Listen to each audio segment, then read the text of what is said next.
Et avec cela, nous allons voir le processus décisionnel d'un point de vue religieux ou spirituel. Allah subhanahu wa ta'ala nous parle du cœur, du corps humain, et il nous dit que le cœur peut entendre. Allah le dit.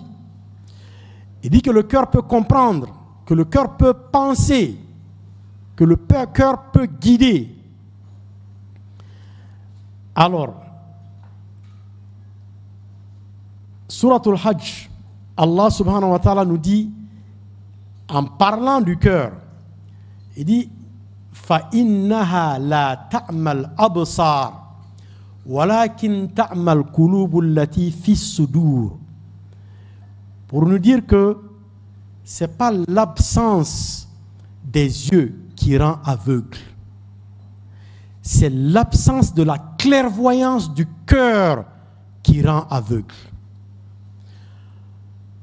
Quand nous regardons, quand on étudie le Coran, Allah subhanahu wa ta'ala fait référence à chaque fois au cœur.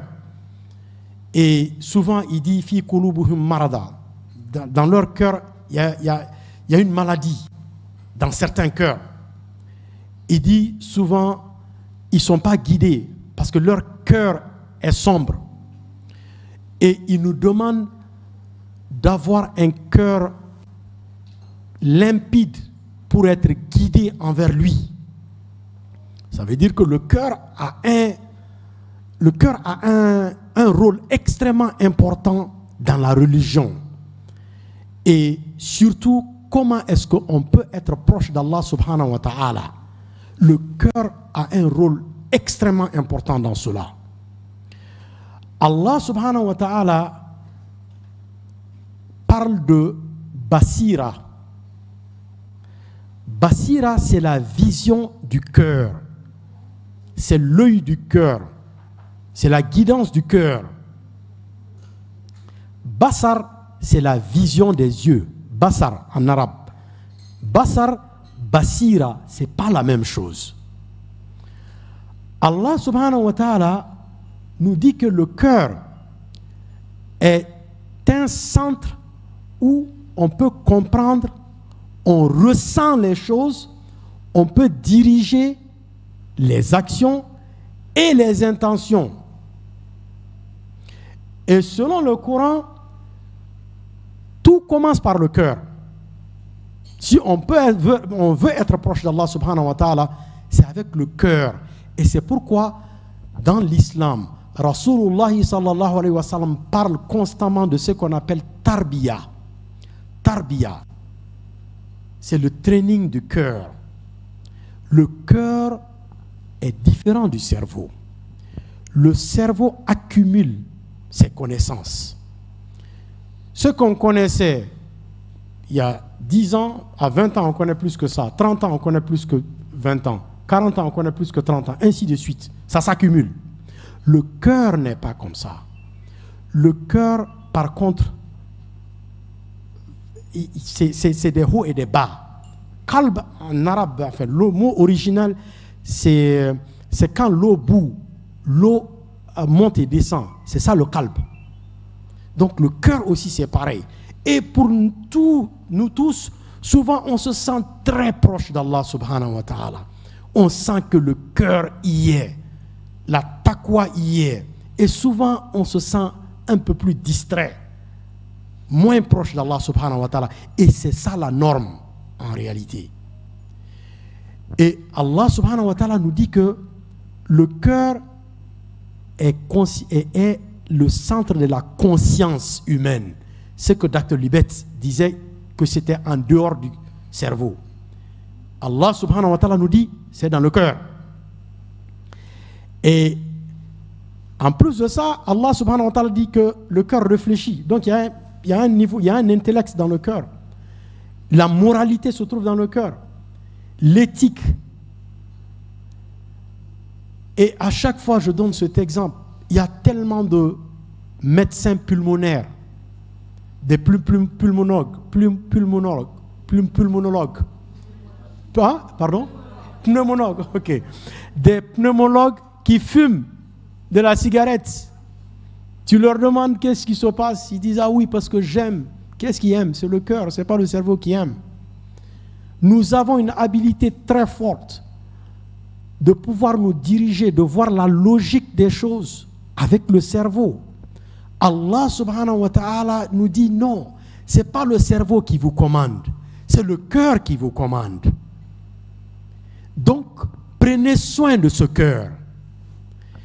Et récemment, moins de 40 ans, en 91, Dr. Andrew a découvert qu'il y a 40 000 neurones qui se trouvent dans le cœur, qui sont indépendants des neurones crâniens. C'est indépendant des neurones crâniens. Ils réfléchissent en eux-mêmes, indépendamment.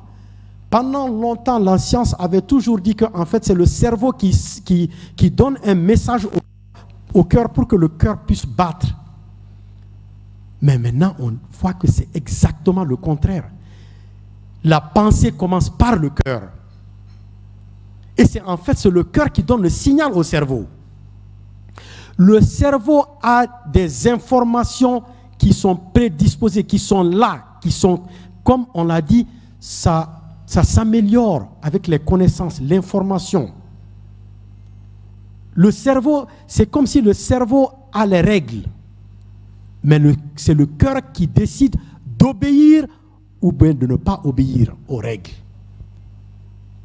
L'intention commence par le cœur. Et ce cœur, en fait, on voit que Allah subhanahu wa ta'ala communique avec l'être humain par le cœur. Et c'est pourquoi certains groupes islamiques sont allés très loin. Ils ont dit oui, Allah vit dans le cœur des hommes. C'est pas que Allah subhanahu wa ta'ala vit physiquement dans le cœur des hommes, mais il communique aux hommes à travers le cœur. C'est pas à travers le cerveau. Le cerveau cherche à comprendre. Ça sert à comprendre les choses. Quelles sont les lois d'Allah subhanahu wa ta'ala? Quelles sont les règles d'Allah subhanahu wa ta'ala? Donc on étudie quoi? Le Coran. Par quoi? Le cerveau, bien sûr. Mais Allah subhanahu wa ta'ala nous dit, lisez ce Coran. Même si vous ne comprenez pas, lisez ce Coran. Pourquoi? Pour avoir un certain rythme. Allah subhanahu wa ta'ala communique avec le cœur. Mais le cerveau comprend les règles. Mais c'est le cœur. C'est le cœur en fait qui... Et pour cela, nous allons voir quelque chose de très important. Parce que comme maintenant on sait qu'en fait, les deux, le cerveau et le cœur, les deux jouent un rôle primordial dans le nafs. Le nafs a une relation étroite avec les deux. Le cœur et le cerveau. Mais c'est le cœur en fait qui dirige. Ce n'est pas le cerveau qui dirige, c'est le cœur. Le cerveau comprend les choses. Le cerveau peut négocier avec le cœur, lui dire des choses. Et si le cœur accepte, c'est là où le cœur va le faire. Mais si le cœur n'accepte pas, il ne va pas le faire. Il y a beaucoup de choses qu'on sait, ce n'est pas bien pour nous, mais on le fait quand même. Pourquoi? Parce que c'est le cœur qui dirige. C'est le cœur qui dit au corps, qui dicte au corps de faire ce qu'il doit faire. L'intention vient du cœur. Ça, je crois qu'il n'y a pas de doute. L'intention vient du cœur, bien qu'il y a beaucoup de neurologues ou des philosophes qui disent que l'intention vient du cerveau. Mais dans l'islam, nous, on dit que l'intention vient du cœur. L'intention en arabe, c'est niya. Allah subhanahu wa ta'ala nous dit dans beaucoup de passages dans le Coran, faites attention à vos intentions. Dirigez vos intentions par des choses qui sont bien. Et l'intention de faire les choses, même si vous ne pouvez pas le faire. Rasulullah sallallahu alayhi wa sallam nous dit innamal a'malu bin niyat, que tout ce qu'on fait dans l'islam est accepté ou ne pas accepté par rapport à l'intention. Si nous n'avons pas la bonne intention, quel que soit ce que nous faisons physiquement, ça ne sert à rien. Nous avons vu dans un film où Denzel Washington a prié, il a récité Surat al-Fatiha, il a prié dans une mosquée. Est-ce que ça lui sert à quelque chose? Non, parce que son intention était de tourner le film. Ce n'était pas d'obéir à Allah subhanahu wa ta'ala. Allah subhanahu wa ta'ala nous dit, Surat al-Bayyina, وَمَا أُمِرُوا إِلَّا لِيَعْبُدُوا اللَّهَ مُخْلِصِينَ لَهُ الدِّينَ. L'intention est réglée par quelque chose qui s'appelle la sincérité. Ça veut dire qu'on devient le contraire de l'hypocrite. L'hypocrite, ce qu'il dit est différent de ce qu'il a comme intention. Le croyant dit exactement ce qu'il y a dans son cœur. Allah subhanahu wa ta'ala dit, dans ce cœur, rectifiez vos intentions. Et tout commence par les intentions. Allah subhanahu wa ta'ala nous dit d'être sincère. Et dans la sourate al-Baqarah, Allah dit وَتَزَوَّدُوا فَإِنَّا خَيْرَ الزَّادِ تَقْوَى. À propos du Hajj. Venez au Hajj, mais faites vos préparations. Mais la préparation qui va vous servir au Hajj, mieux que tout, c'est le taqwa. Ala Nyesranya, je préfère ça. Le mot Bambara se rapproche beaucoup plus. Parce que on n'a pas peur d'Allah comme on a peur d'un animal sauvage ou bien, c'est pas comme ça. On a peur de décevoir Allah subhanahu wa ta'ala. En tant que musulman, c'est l'action en fait qui compte. On continue à faire des actions même si on ne le pense pas. C'est pas un problème. Mais en continuant à faire ces actions, à obéir à Allah subhanahu wa ta'ala, nous allons arriver à un niveau où nous allons croire en ce qu'on fait. Croire en Allah subhanahu wa ta'ala. Et quand on croit, cette fois-ci, tout ce qu'on fait comme adoration pour Allah subhanahu wa ta'ala, nous allons le faire parce que nous croyons en ça. Nous voulons le faire. Et quand on veut le faire et qu'on le fasse, c'est ça la sincérité. Et c'est ça, at-taqwa. Rasulullah sallallahu alayhi wa sallam nous a dit, at-taqwa huna. La taqwa, c'est ici, dans le cœur. Quand on est sincère dans le cœur, c'est là où on aura beaucoup. Quand on n'est pas en fait sincère dans le cœur, les rituels de l'islam ne nous serviront à rien. Les rituels de l'islam commencent à nous servir lorsque nous avons un cœur qui est pur et sincère. Donc là, tout ce qu'on aura à faire va nous servir. Où est l'intention? Où est-ce qu'elle est initiée? L'intention humaine. Allah subhanahu wa ta'ala nous dit dans la sourate al-Ahzab, وَلَيْسَ عَلَيْكُمْ جُنَاهٌ فِي مَا أَعْتَعْتُمْ بِهِ وَلَكِنْ مَا تَعَمَّتْ قُلُوبُكُمْ. Vous n'êtes pas responsable de ce que vous faites par erreur, mais seulement vous êtes responsable de ce que vos cœurs ont voulu faire.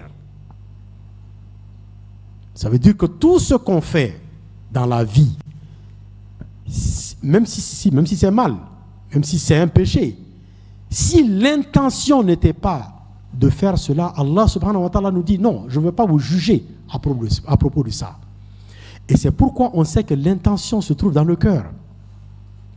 Parce que Allah subhanahu wa ta'ala sait que souvent on pense à des choses. Et Rasulullah sallallahu alayhi wa sallam nous a dit qu'il y a deux anges qui prennent des notes pour nous.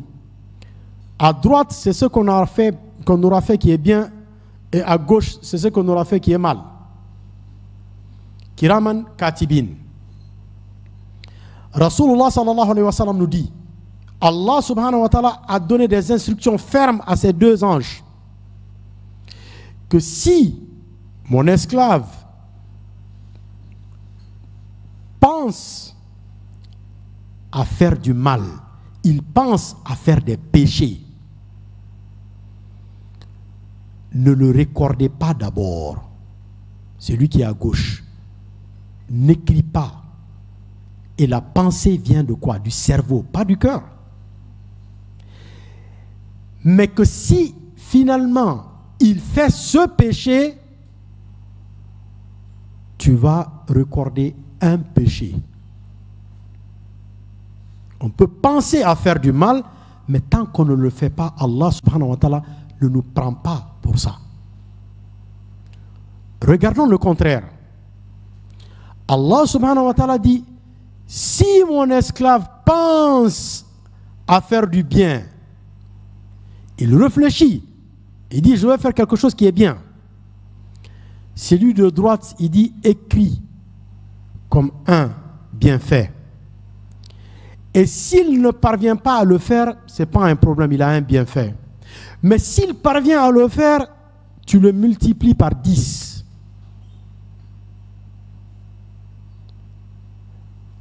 Donc, ça veut dire que si tu prends la décision, l'intention de faire quelque chose et le mettre en œuvre, ça veut dire qu'en fait, tu as pu battre le cerveau et le cœur et tu as pu prendre ton nafs, qui est nafs courant, à faire quelque chose et tu seras payé pour cet effort que tu as fait. Et c'est pour nous encourager à avoir de bonnes intentions, même si on ne peut pas le faire. Et cette intention, Allah subhanahu wa ta'ala nous dit en sorte que c'est ce qui nous guide en fait. Nous sommes guidés constamment, tous les jours, par nos intentions. Tous les jours, quand on se lève le matin pour aller faire quelque chose, parce qu'on a l'intention d'avoir un bénéfice, quelque chose de ce qu'on va faire, que ce soit soi-même ou bien pour d'autres personnes. En tout cas, il y a un bénéfice qui est là. Et c'est cette intention qui nous fait réveiller et qui fait que nous faisons les choses comme ça se doit. Et maintenant, Allah subhanahu wa ta'ala nous dit dans Surat al-Hajj, Lan yanala Allaha luhumuha wala dima'uha walakin yanaluhu taqwa minkum. Ça, c'est à propos de la Qurbani. À la fête de Tabaski, nous sacrifions l'animal. Allah subhanahu wa ta'ala nous dit clairement, ce n'est ni son sang, ni sa chair qui atteint Allah subhanahu wa ta'ala. C'est ce qu'il y a dans le cœur. Je le fais parce que Allah subhanahu wa ta'ala m'a commandé de le faire. Avec cette intention, nous avons ce que Allah subhanahu wa ta'ala va nous donner comme ajra dans ce monde ci-bas et Yawmul Qiyamah. Et dans Muslim, j'ai essayé de mettre beaucoup moins de hadiths, mais je pense que c'est important de dire que Rasulullah sallallahu alayhi wa sallam nous a expliqué clairement que en fait, nos visages, nos richesses et tout ça là, c'est pas ce qui compte pour Allah subhanahu wa ta'ala. Parce qu'en fait, c'est lui qui nous donne ça. La richesse, on n'a pas comme ça, c'est lui qui nous donne. La santé, la beauté, tout ce qu'on a comme physique, c'est lui qui nous a donné. Donc, il ne peut pas nous juger. Il ne va pas nous juger par rapport à cela. Et dans Bukhari, Rasulullah sallallahu alayhi wa sallam nous dit que les actes, les ajr, des actes dépendent de nos intentions. Et ces intentions peuvent aller beaucoup plus loin que nos actions. Et pour cela, il y a un érudit qui s'appelle Abdullah ibn Mubarak, 8e siècle. Et donc c'est à peu près Tabatabin. Et lui, c'était, on peut dire que c'était le plus grand savant ou l'un des plus grands savants de son époque, Abdullah ibn Mubarak. Il est parti au Hajj et il a fait son tawaf, il était un peu fatigué, donc il s'est incliné contre la Kaaba, il a dormi. Et quand il a dormi, il a fait un rêve. Dans ce rêve, il a vu deux anges.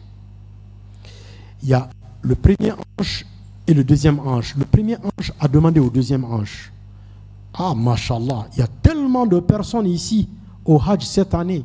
Je me demande combien de gens sont venus au Hajj. Le deuxième ange lui dit, ils sont 600 000.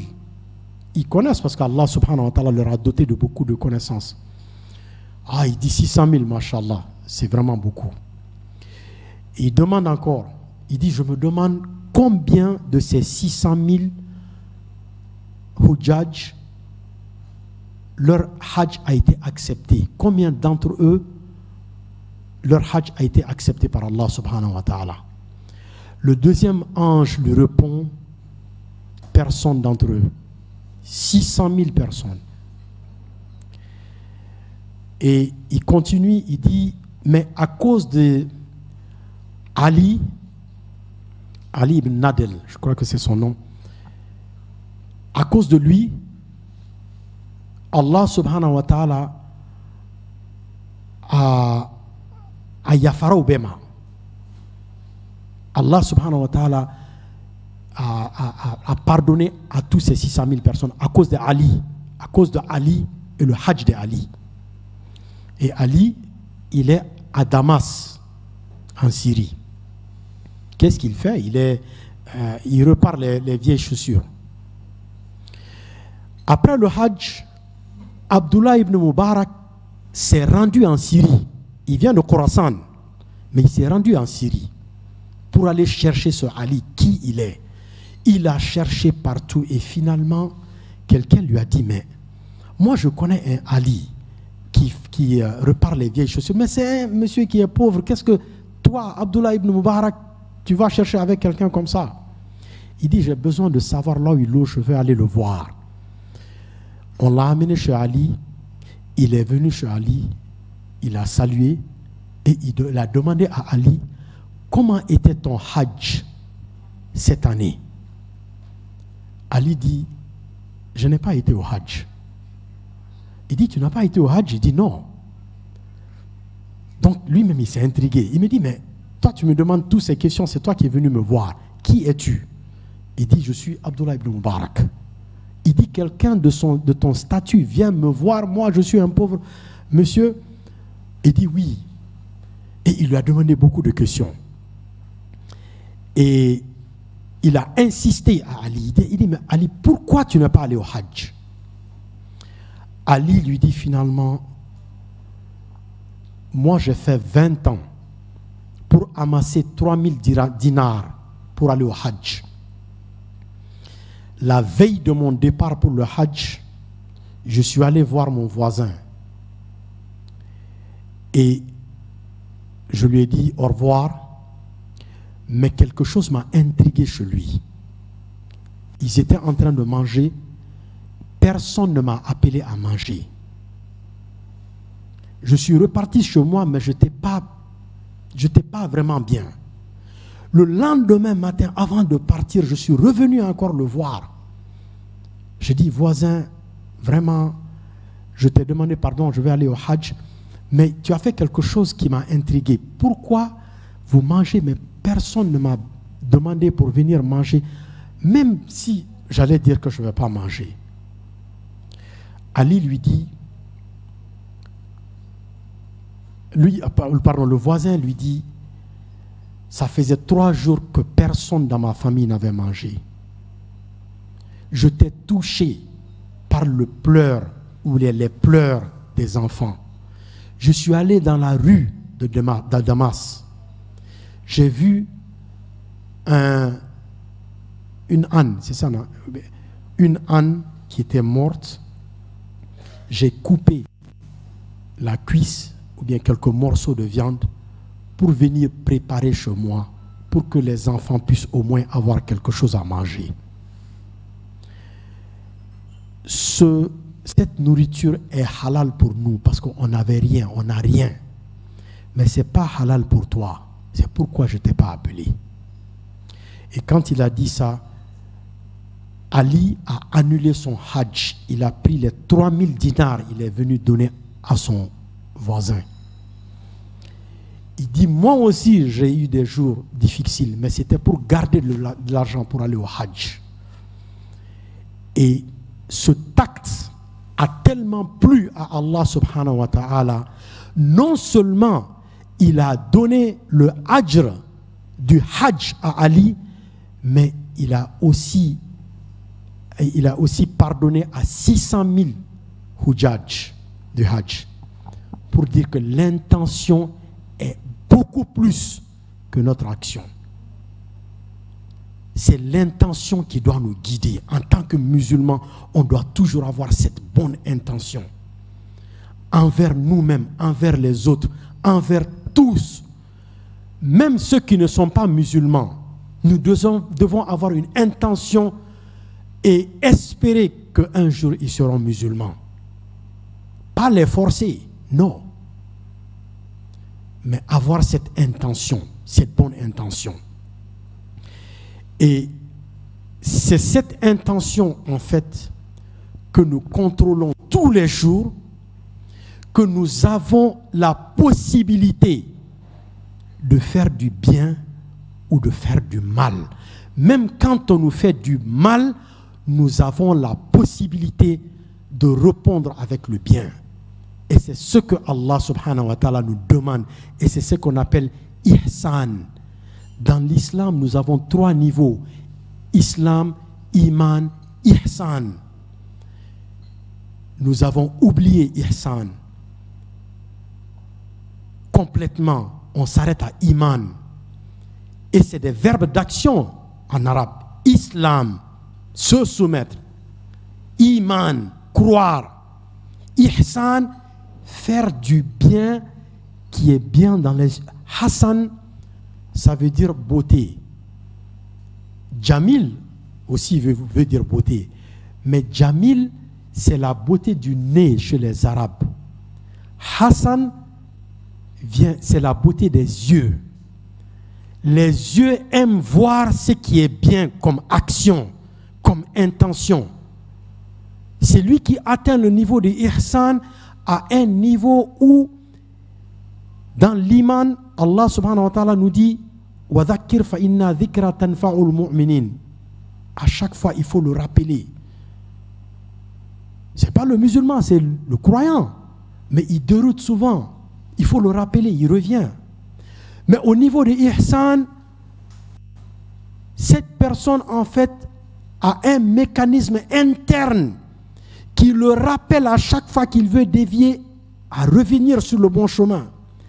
Et qui le rappelle? Qu'est-ce que ce rappel interne? Le rappel d'Allah subhanahu wa ta'ala qui communique directement avec le cœur des croyants. Et ça, c'est important. Nous allons voir pourquoi c'est important dans la prédestination et dans le libre arbitre. Il est temps pour Asr. Ok, on va prendre un break, Inch'Allah, pour Asr et on va retourner, Inch'Allah. Aqulu qawla hadha wa astaghfirullah li wa lakum wa li sa'iri al-muslimina wal muslimat. Assalamu alaikum wa rahmatullah. Assalamu alaikum wa rahmatullahi wa barakatuh.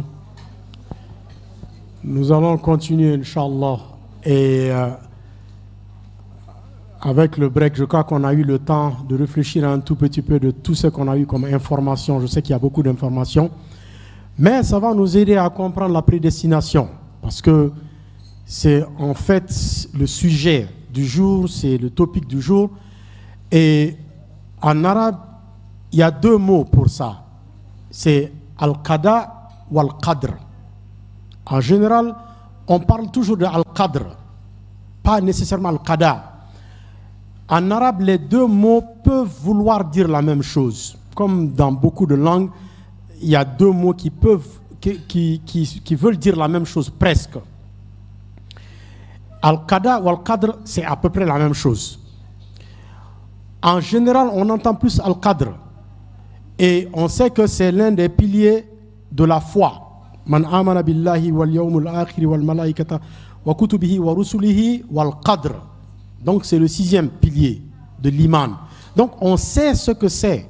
On a une idée de ce que c'est. Khayr wa shar, on sait qu'il y a un cadre qui peut être bien pour nous, il y en a qui peuvent ne pas être bien pour nous. Et ce terme al-qadr veut dire le décret, al-qada c'est la mesure en arabe. Et quelle est l'idée en fait? L'idée est qu'il y a beaucoup de gens qui disent que tout a été déjà décrété, donc nous on n'a rien à faire, nous sommes juste des acteurs dans ce qui se passe et nous ne pouvons rien de ce que nous devons devenir. Mais avec une pensée comme ça, on va se dire, mais à quoi sert de faire des doigts? À quoi sert de faire des préparations? À quoi sert d'obéir à Allah subhanahu wa ta'ala ou à ne pas obéir à Allah subhanahu wa ta'ala si tout est déjà tracé et tout est déjà fait? Donc, Al-Qada, en fait, d'abord je vais donner 3 opinions parce que c'est important qu'on le sache. Il y a 3 opinions dans l'islam pour Qada et Qadr. La première opinion dit que en fait, Al-Qada et Al-Qadr, c'est la même chose. Donc, il n'y a aucune différence. Il y a une autre opinion, surtout par exemple de Al-Asqalani, rahimahullah. Lui, il dit que Al-Qada, c'est tout ce que Allah subhanahu wa ta'ala a décidé prééternel, avant tout. Et Al-Qadr, c'est la mise en place de ce qui se passe journalièrement, par semaine et par jour. Et la 3e opinion est exactement le contraire. Eux, ils disent que non, c'est Al-Qadr qui a été depuis longtemps, c'est prééternel, et maintenant Al-Qada, c'est la mise en place. Donc, à peu près, c'est des choses qui sont interchangeables. Mais l'essentiel est qu'on doit comprendre qu'est-ce que ça veut dire en fait. Allah subhanahu wa ta'ala nous dit, Surat al-Buruj, Bal huwa Qur'anul Majid fi lawhil mahfouz. Ce lawhil mahfouz, la tablette conservée, le concept c'est quoi? Allah subhanahu wa ta'ala, avant la création, a d'abord créé le stylo, al-qalam. Rasulullah sallallahu alayhi wa sallam continue à nous expliquer pour dire que quand il a créé le stylo, il a commandé le stylo à écrire tout ce qui va se passer depuis avant l'éternité jusqu'à la fin des temps. Donc tout est écrit. Et c'est là où souvent la confusion vient parce que les gens se disent, si tout est déjà écrit, donc moi je ne fais que suivre. Mais la réalité est que ça a été écrit par qui? Par Allah subhanahu wa ta'ala. Nous, qu'est-ce qui nous empêche de voir Yawmul Qiyamah aujourd'hui? Le temps. Le temps est une création d'Allah subhanahu wa ta'ala. Donc le temps ne s'applique pas à Allah subhanahu wa ta'ala. Allah n'est pas assis pour attendre qu'est-ce qui va se passer Yawmul Qiyamah. D'ailleurs, dans le Coran, Allah subhanahu wa ta'ala nous parle de Yawmul Qiyamah comme si c'était dans le passé. Il utilise des verbes du passé. Donc, le temps ne s'applique pas à lui. Il y a Allah subhanahu wa ta'ala et ses créations. Il n'y a que 2 entités. Donc, Allah sait tout ce qui va se passer. Il le sait. Même nous. Supposons par exemple que tu mettes un livre ici et un bonbon ici.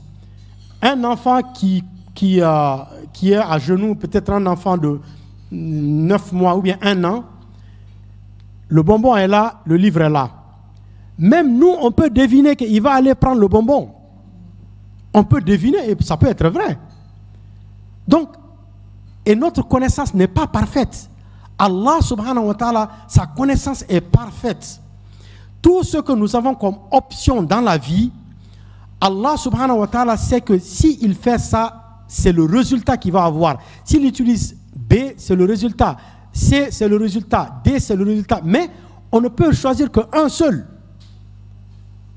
Et c'est ce qui fait la perfection de la connaissance d'Allah subhanahu wa ta'ala. Donc ce livre, en fait, Allahul Mahfouz, a tout ce qui va se passer. Tout ce qui va se passer dans le futur.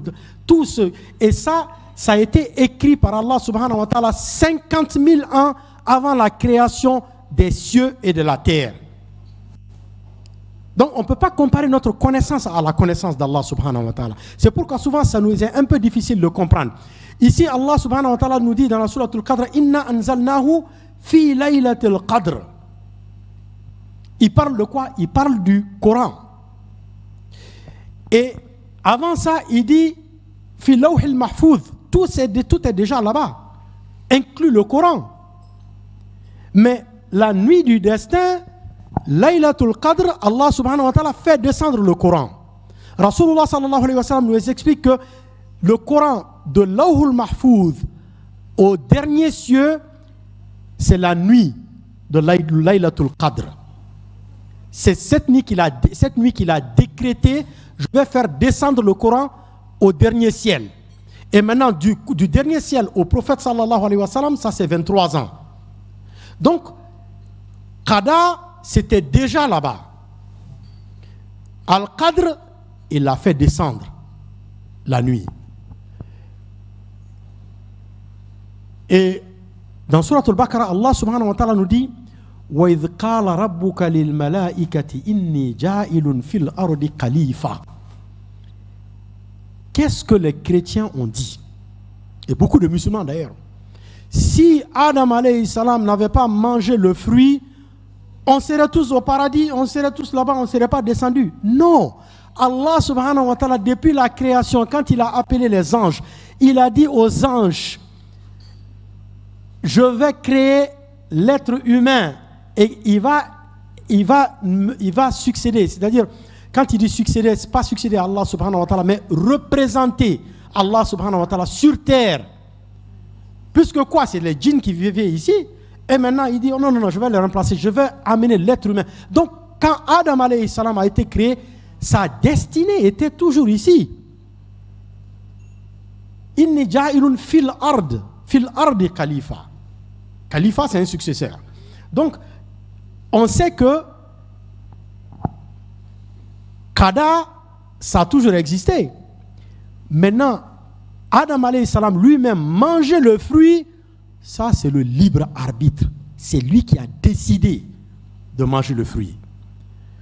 Et ce que j'ai mis ici, c'est que Adam, dans l'histoire d'Adam, le fait qu'Adam descende sur terre, ça c'est la prédestination. Allah l'a dit. Mais manger le fruit, ça c'est le libre arbitre. C'est lui qui a décidé de le faire. Et Qada, comme je l'ai dit, fait référence au décret prééternel d'Allah subhanahu wa ta'ala. Et moi, je suis beaucoup plus pour la deuxième idéologie de Qada et Qadr. Je pense que Qada, c'est beaucoup plus tout ce qui est grand, qui a existé beaucoup plus longtemps. Ça, c'est Allahul Mahfouz. Et Qadr, c'est quand le décret se réalise petit à petit. Donc, et Qadr, c'est la mise en œuvre, en fait, de cela. Le message central, je dis, de la sourate Yusuf, si on veut vraiment comprendre Qada et Qadr, étudions sourate Yusuf. Quand tu regardes tout le passage de Yusuf, alayhi salam, depuis son enfance, Allah savait qu'il allait partir en Égypte, il allait faire ça, Allah allait l'élever à un certain niveau. Ça, c'est d'un. C'est dans la connaissance d'Allah subhanahu wa ta'ala. Et de deux, lui-même a eu un rêve. Toute la sourate revolve autour d'un rêve. Et le rêve, en fait, se réalise après. Mais est-ce que Yusuf alayhi salam n'a pas traversé beaucoup de difficultés et c'était lui qui prenait les décisions, c'est lui qui faisait les choses, c'est lui qui a décidé de faire certaines choses et de décider de ne pas faire certaines choses. Il a été en prison, il n'a pas été bien traité dans beaucoup de... Mais c'est lui, en fait. Donc la décision finale lui revient. Et c'est ça, Allah subhanahu wa ta'ala va nous juger basé sur cette décision. Et qu'est-ce qu'on a vu? Qu'est-ce qui prend cette décision? C'est le nafs. C'est pas le ruh, c'est pas le corps, c'est pas le jasad. Et Yusuf alayhi salam explique Inni rabbi latifun. On utilise tout le temps latif, ya latif, ya latif. C'est un nom d'Allah subhanahu wa ta'ala. Latifun lima yasha. C'est Allah subhanahu wa ta'ala, c'est lui, il peut, c'est-à-dire que s'il veut faire quelque chose, il commence de sorte que ça va se passer. Mais toi, ta responsabilité est d'agir selon les règles d'Allah subhanahu wa ta'ala. Ce que Allah subhanahu wa ta'ala nous a commandé de faire, suivre, ça c'est notre responsabilité. Ce qui va se passer, tu n'as aucune idée. Ok, supposons Allah subhanahu wa ta'ala dit que lui, Allah subhanahu wa ta'ala a décrété qu'il va être milliardaire, il va avoir 1 milliard. Ok, est-ce que tu le sais? Tu ne sais pas, tu n'es pas là-bas. Tu n'étais pas là-bas au moment du qada, tu n'es pas là-bas au moment du cadre. Ok, maintenant Allah subhanahu wa ta'ala a décidé d'augmenter. Qu'est-ce que toi tu sais? Donc ton devoir c'est de demander à Allah ce que tu veux et suivre les lois d'Allah. Ça c'est le libre choix. Et ici, c'est une histoire de l'imam Ahmad ibn Hanbal, l'un des 4 madhab. Je vais le dire rapidement pour qu'on puisse avoir une certaine idée. Et en fait, ce que je veux ressortir, c'est le pouvoir du doigt, le pouvoir de demander à Allah subhanahu wa ta'ala. Imam Ahmad ibn Hanbal, il est parti dans un, enfin, peut-être pas un village, une petite ville, mais qui est un peu loin de lui. Donc il part là-bas, il part à la mosquée, mais comme il ne connaissait personne dans cette ville, donc quand il part là-bas, lui, en fait, il fuyait ce qu'on appelle les noms, parce que tout le monde le connaissait, les gens avaient commencé à parler tellement bien de lui que finalement, il avait commencé à sentir quelque chose. Il dit, bon alors je vais aller dans un endroit où personne ne me connaît, pour qu'il soit humble. Il est parti dans cette petite ville-là, pas loin de chez lui, et il part à la mosquée. Et à la mosquée, qu'est-ce qu'il réalise? Les gens, ok, ils prient après la prière de Salatul Isha, donc les gens restent un peu, ils font un peu de sunna, et puis maintenant, il boucle la mosquée. Donc le gars qui nettoie la mosquée, il vient, il dit, ah mais toi, vraiment, il faut que je boucle la mosquée. Il dit, mais je vais rester ici. Non, non, non, personne ne dort dans la mosquée. Tu sors. Il sort, il est dehors, il est devant la mosquée. Non, non, non, il faut avancer parce que vraiment, on ne veut pas de problème.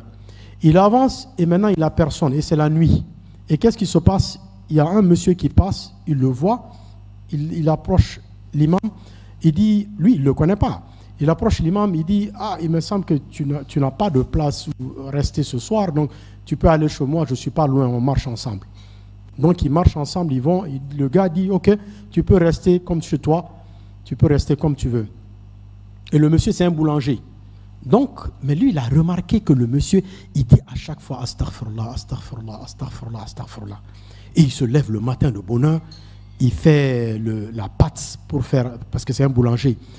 Et donc, il fait les pains très tôt le matin pour que les gens puissent acheter. Et même en faisant le pain, il continue à dire astaghfirullah, astaghfirullah, astaghfirullah, astaghfirullah. Donc, l'imam a remarqué ça. L'imam vient lui demander. Il dit, mais qu'est-ce que tu dis? Il dit, ouais, je dis astaghfirullah, c'est une habitude, je dis ça tout le temps. Il dit, mais est-ce que, parce que l'imam, il pense à ce qu'Allah subhanahu wa ta'ala dit, qu'en disant istighfar, Allah subhanahu wa ta'ala nous donne beaucoup de choses. Il dit, mais est-ce que tous tes doigts ont été répondus par Allah? Il dit, ah oui, oui, tout ce que je demande à Allah subhanahu wa ta'ala a été répondu sans satisfaction, sauf un seul doigt. Il dit, mais quel est ce doigt? Il dit, à chaque fois, je demande à Allah subhanahu wa ta'ala de faire en sorte que je puisse rencontrer Imam Ahmad bin Hanbal. Et Imam Ahmad dit, Allah subhanahu wa ta'ala m'a forcé de là où je suis pour venir te rencontrer. Ça, c'est le pouvoir du doigt. C'est pourquoi nous ne devons jamais négliger le doigt. C'est l'arme du croyant. Et si les doigts peuvent être acceptés par Allah, ça veut dire que nous avons le choix. Ça veut dire que tout n'est pas fait déjà. On peut changer. Et Rasulullah sallallahu alayhi wa sallam dit que c'est seul doigt qui peut changer le cadre. Donc ça veut dire que le cadre que Allah a pour nous peut changer. Le cadre, on ne sait pas, personne ne sait ce qui est là, même les anges. C'est pourquoi les anges, on leur donne l'ordre au fur et à mesure. C'est quand l'événement va arriver, ok, il va le faire. Malak al-Maut, on a entendu tellement d'histoires de Malak al-Maut qui dit qu'il ne sait même pas qui il doit prendre l'âme de qui.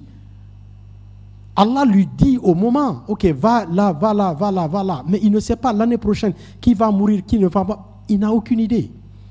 Donc le cadre, Allah subhanahu wa ta'ala peut le changer avec nos doigts. Maintenant, c'est la prédestination et cette fois-ci, c'est le libre arbitre. Et maintenant, avec tout ce qu'on a vu comme connaissance préliminaire, on a une certaine idée maintenant du libre arbitre. On sait que d'abord, en arabe, c'est ikhtiyar.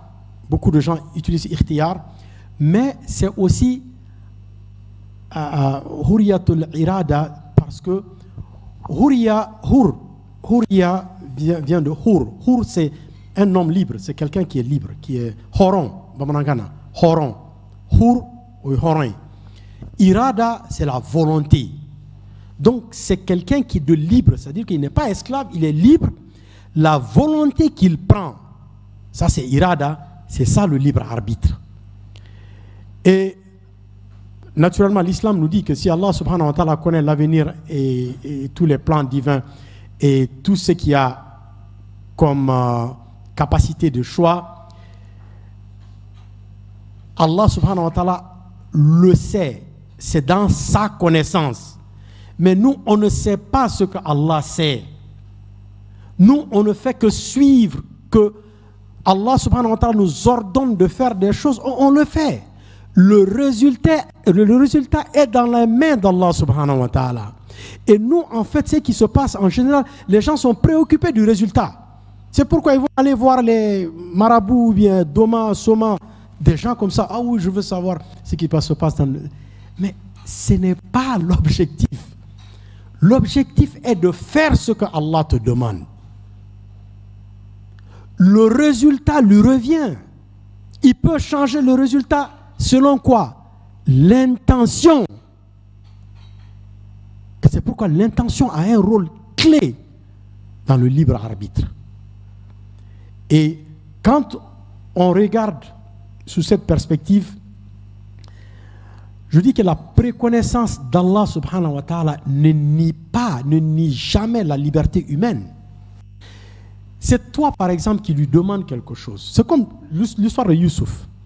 Bon, prenons un exemple différent. Moi, je demande à Allah subhanahu wa ta'ala, Allah, je veux avoir un boulot comme ingénieur. Ok, je suis jeune, je suis au lycée, je fais toujours ce doigt, je veux être ingénieur électrique, je veux faire ça et avoir un boulot comme ça. Maintenant, supposons que Allah accepte mon doigt, mais je suis obligé de passer par certaines difficultés, certains challenges pour arriver là-bas. Mais si à chaque challenge, moi je me dis, ah non, il faut que ça veut dire qu'en fait tu n'as pas compris. C'est toi qui as demandé. C'est pas Allah qui a demandé, c'est toi qui as demandé. Donc ce n'est pas le choix d'Allah subhanahu wa ta'ala, c'est ton choix. Et c'est ce qu'on doit constamment nous mettre en tête pour qu'on puisse savoir que le déterminisme n'existe pas. On ne peut pas dire que non, c'est inévitable. Oh, il devait se... Ok. Tu vas tu fais un hold-up à la banque, ah non, Allah l'a tiré d'eau. Parce que ça ne peut pas passer. Tu vois, à chaque fois que c'est quand c'est mauvais qu'on dit que c'est Allah subhanahu wa ta'ala. Quand c'est bien, c'est nous-mêmes. Ah oui, je travaille très dur. Tu vois, maintenant, ce que j'ai mis en place comme business, ça marche, je suis ça, je suis milliardaire, j'ai fait ça. Mais tu essaies quelque chose qui échoue. Ah oui, Allah l'a tiré. C'est cadre. Oui. C'est pourquoi, bon. C'est-à-dire qu'on se met en tête des choses que nous-mêmes, quand on s'assoit à réfléchir, on sait que ce n'est pas logique, ce n'est pas normal. Et le libre arbitre nous dit que la responsabilité et l'obligation de rendre compte nous revient entièrement. Et ce que Allah subhanahu wa ta'ala nous impose est pour nous tester.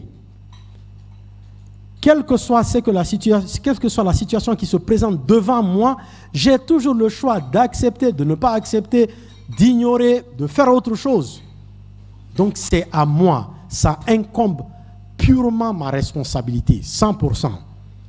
Et nous savons que c'est le nafs en fait. Et ce que je dis, c'est que la connaissance divine ne contredit pas le choix humain, du tout. Allah subhanahu wa ta'ala ne fait pas les choses pour nous et dire « Ok, toi tu suis ça. » Ok, Allah te fait faire suivre ça. Et maintenant, si ça ne réussit pas, il va te mettre en enfer. Ça veut dire qu'Allah n'est pas juste du tout. Et qu'est-ce que tous les vendredis, qu'est-ce qu'on entend le khatib dire? Inna Allah ya'mur bil adl wal ihsan wa ita'i dhil qurba. Allah nous commande 3 choses et il nous interdit 3 choses. Inna Allah ya'mur bil adl. La première des choses, c'est quoi? Adl. Être juste, être correct, clénéant. Adl. Wal ihsan. C'est le pilier oublié de l'islam. C'est ce que je dis à chaque fois. C'est le pilier oublié de l'islam. Ihsan. Allah nous commande ihsan, pas iman. Ihsan. Ihsan, c'est action. Iman, c'est dans le cœur. Islam, tu te soumets, mais peut-être que tu te soumets à contre-cœur. Ce n'est pas ce que Allah demande. Allah demande ihsan. Inna Allah ya'mur bil adli wal ihsan wa ita'i dhil qurba. Donner à ceux qui sont proches de toi, tes parents, tout ça. Donc, nous avons des règles, des lois qui sont là, que nous devons respecter. Et le reste, maintenant, alhamdulillah, Allah subhanahu wa ta'ala se charge de ça. Le pouvoir de l'obéissance d'Allah subhanahu wa ta'ala, ça c'est, on le sait. On sait ce qu'Allah veut de nous. Faites la salat, jeûnez, les bonnes actions, doigts, l'abstention des péchés. Rasulullah sallallahu alayhi wa sallam a demandé aux sahaba un jour, il dit, quel est le croyant le meilleur des croyants? Ah, il y a des gens qui disent, ah oui, le meilleur des croyants, c'est celui qui prie toute la nuit.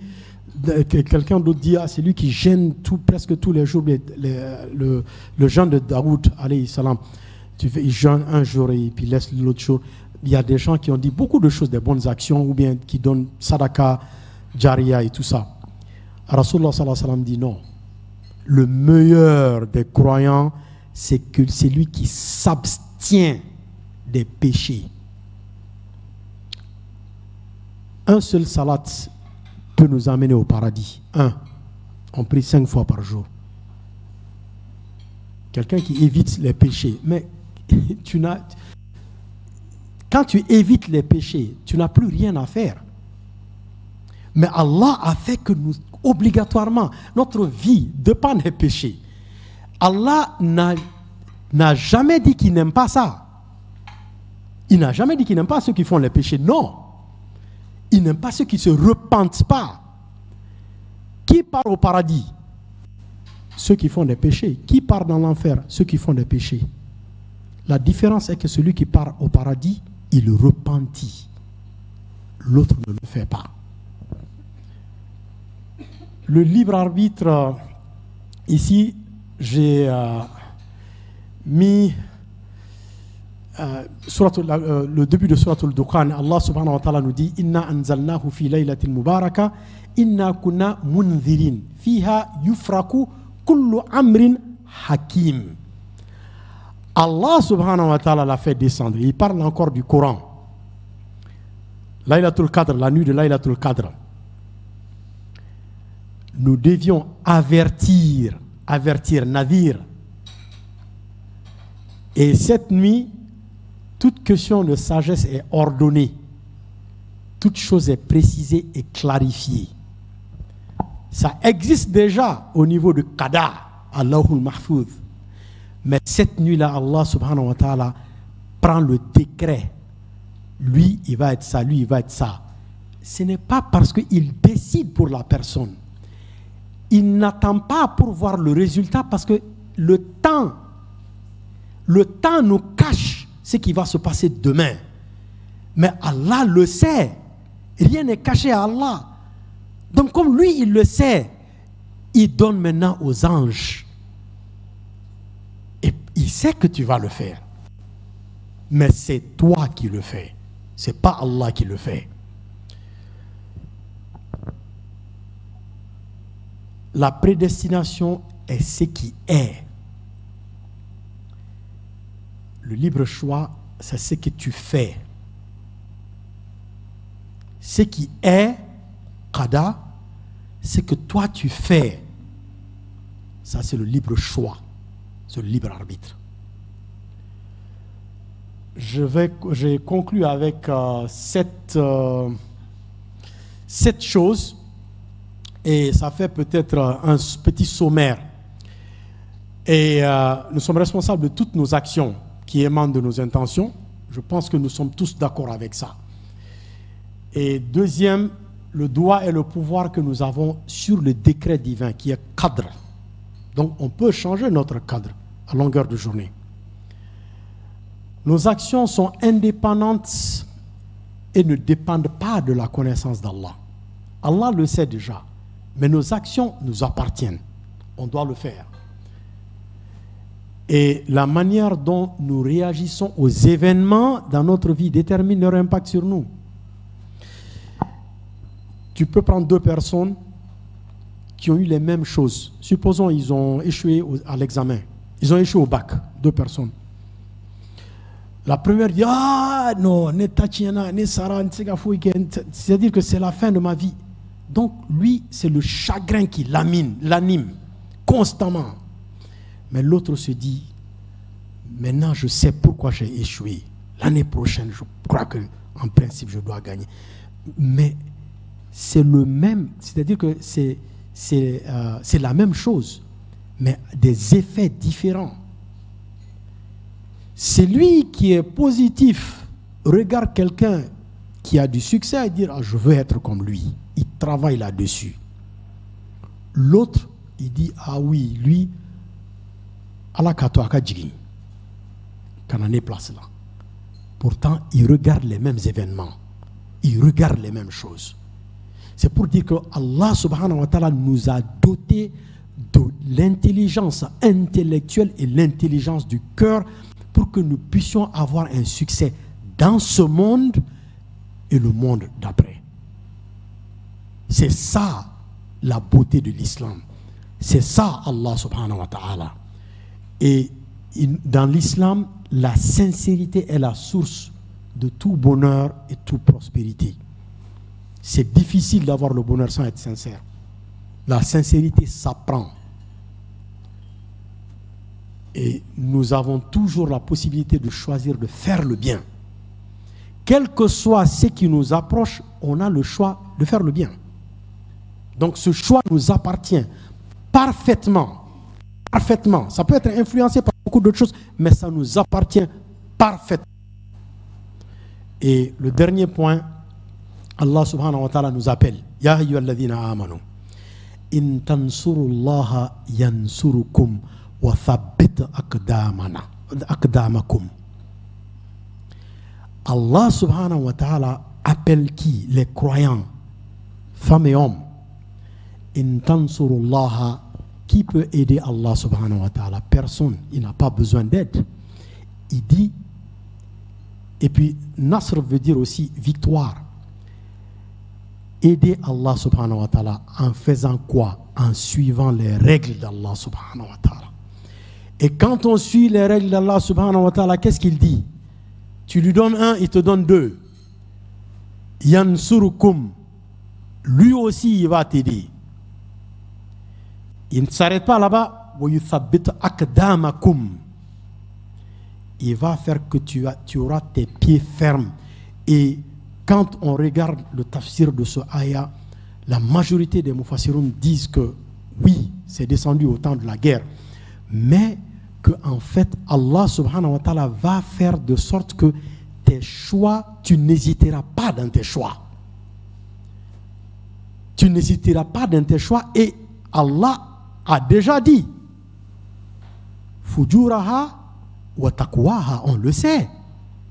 Donc il va faire que tu ne vas pas hésiter à choisir le bien et à faire le bien. Je sais qu'il y aura beaucoup de questions, donc on va s'arrêter. Questions-réponses. Je ne sais pas qui décide comment on fait. Il y a 2 micros, non? Voilà, donc.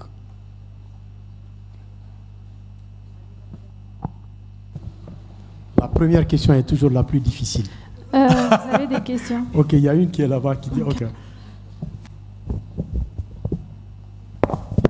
Salam alaikum, Oustaz. Merci salam beaucoup pour cet exposé qui a dû demander un travail colossal. Qu'Allah en fasse une source de bien pour nous tous. Amin. Alors, j'ai appris énormément de choses dans cet exposé, mais il y a encore des zones d'ombre pour moi, notamment sur la limite entre le qadr et le libre arbitre. On peut faire simple. On prend l'exemple de Youssouf alayhi salam, et dans le courant de sa vie, si vous pouvez nous dire ce qu'on peut considérer comme qada, ce qu'on peut considérer comme cadre, et le libre arbitre, je suppose qu'il a pris le choix d'aller avec ses frères, je sais pas, pour surveiller les bêtes. L'autre chose, c'est... Une question à la fois. Tout est lié. Ah, tout est lié, ok. Tout est lié, oui. Si par exemple, Dieu m'a créé pour être quelqu'un de bien, disons quelqu'un de droite, je ne sais pas hein, si ça se fait, parce que, encore je l'ai dit, il y a des zones d'ombre. Si j'ai été créé pour être une personne de droite, et qu'au cours de ma vie, je me retrouve à faire des choses qu'Allah n'aime pas, est-ce que, quel que soit le libre arbitre que j'ai sur ma vie, je vais me retrouver à être une personne de gauche? Je ne sais pas si vous avez saisi ma question. Oui. Et la toute dernière, pour que je donne le micro aux autres, c'est, vous avez donné l'exemple d'une voiture pour expliciter Jassad, Ruhu et Nafs. Vous avez parlé de la voiture physique qui est Jassad, de l'essence qui est Ruhu, je crois, mais Nafs, je n'avais pas saisi ce qu'on pouvait prendre. Le moteur, tout ce qui fait bouger la voiture, le moteur et la transmission. Ok, merci.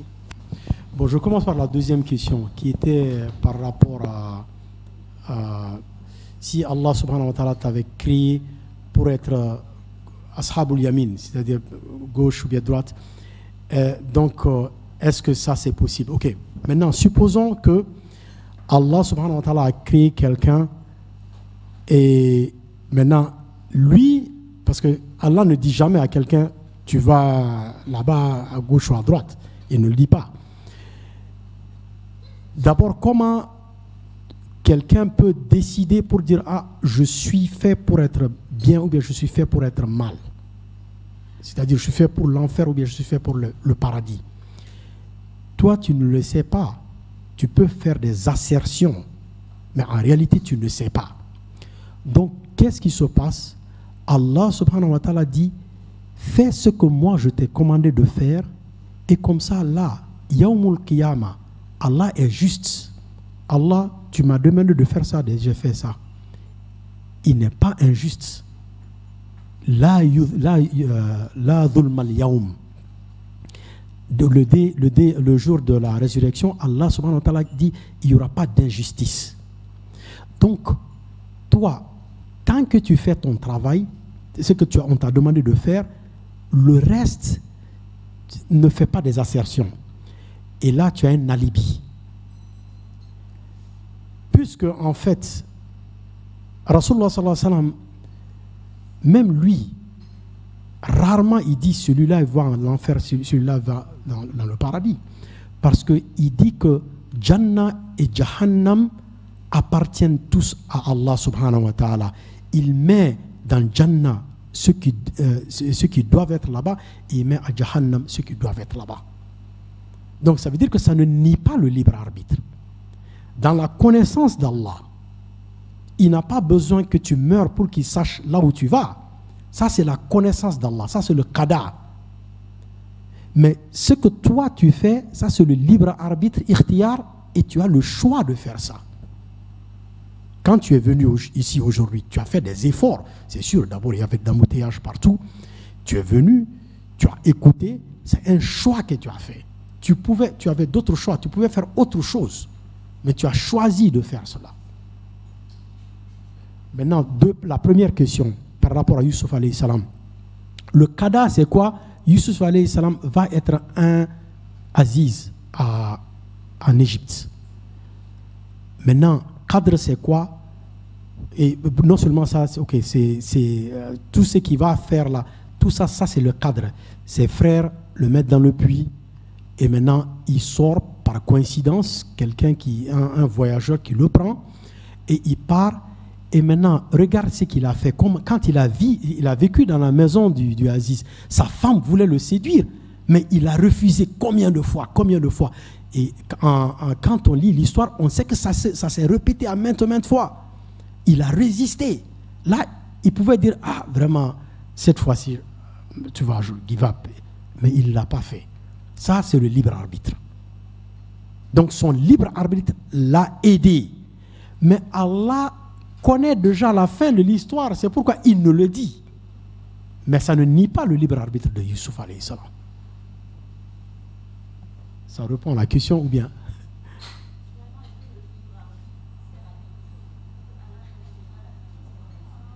Non, c'est une bonne question,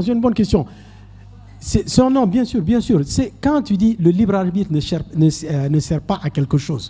Maintenant, toi, je pense que quand tu manges, tu fais des efforts pour manger. Tu peux rester assis, tu dis le libre arbitre, ça ne sert à rien, Allah va me donner à manger, mais c'est le même scénario. Ce que tu veux, ça tu le fais.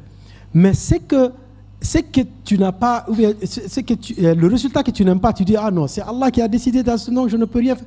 Alors que non, les deux t'appartiennent. Les deux t'appartiennent. Ok. Il y avait une dame, elle était la première à...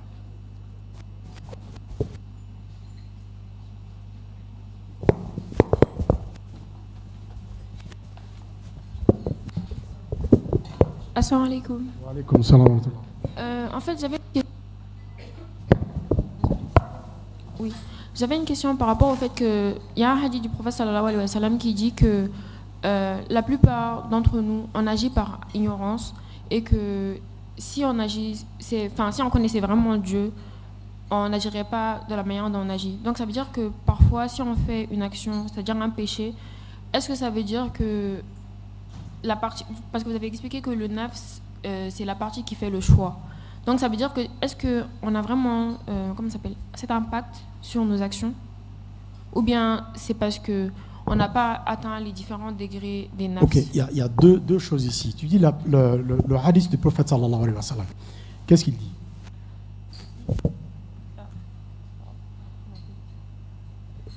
D'après Muhajid, le prophète sallallahu alayhi wa sallam a dit: quiconque désobéit à son Seigneur, exalce-t-il, est un ignorant, et il est ignorant jusqu'à ce qu'il cesse de désobéir. Ok. Tu veux comprendre le hadith ou bien? Je veux comprendre la partie où vous avez dit que, la manière dont ça joue sur le cadre. Vous avez dit que si on fait quelque chose, genre tout ce que l'on fait, tout ce que l'on fait de bien, on le verra, et tout ce que l'on fait de mal, on le verra aussi. Donc ça veut dire que si par exemple je fais une action au début par exemple de ma vie, j'ai fait une action qui n'était pas bien, etc. Et je vais le voir plus tard. Mais si Dieu m'a prédestiné par exemple à aller au paradis, comment est-ce que l'ignorance a joué une partie sur ça? En fait, la prédestination que tu auras au paradis, ce n'est pas Dieu qui le décide. C'est tes actions, tes intentions et tes actions qui décident ça. Parce que lui, il ne vit pas ta vie, mais il sait ce que tu vas faire. Savoir et agir dessus, c'est totalement différent. Et c'est l'exemple que j'ai dit de l'enfant. Tu mets le bonbon ici, tu mets le livre ici, il est très probable qu'il prenne le bonbon. Toi, tu l'as su avant. S'il prend le bonbon, tu le sais. Mais est-ce que c'est toi qui l'anime? C'est lui-même qui le fait. Et dans la question, j'ai dû comprendre, par exemple, ce dont tu n'es pas responsable, c'est-à-dire l'oubli ou bien ce que tu n'as pas fait intentionnellement. Ça, c'est autre chose. Ça, c'est istighfar entre toi et Allah et ton repenti. J'ai fait quelque chose que je ne savais pas. Bien sûr, il n'y a pas de problème. Mais regarde la majorité des Sahaba. Ils étaient quoi? C'était des idolâteurs. Omar bin Khattab, il a tué sa propre fille. Il a mis sa... Comment, hein? L'a enterrée. Il l'a enterrée vivante. Mais Rasulullah sallallahu alayhi wa sallam, parmi les 10 personnes qu'il a dit, Jannah, Jannah, Jannah, Omar bin Khattab fait partie. Donc maintenant, quel est son cadre? Le cadre de Omar bin Khattab. Justement. Mais est-ce que Allah avait décidé ça avant? C'est lui-même qui a fait beaucoup de choses dans sa vie qui l'a fait mériter le paradis. Bien que quand on dit mériter, ça peut être une petite différence parce que Rasulullah sallallahu alayhi wa sallam nous a dit, Allah nous dit que c'est seul le rahma, la miséricorde d'Allah subhanahu wa ta'ala qui fait rentrer quelqu'un dans le paradis. Maintenant, pour avoir cette miséricorde, il faut au moins l'obéir. Mais dans l'obéissance, tu fais des erreurs. C'est normal. D'accord, merci. Ok.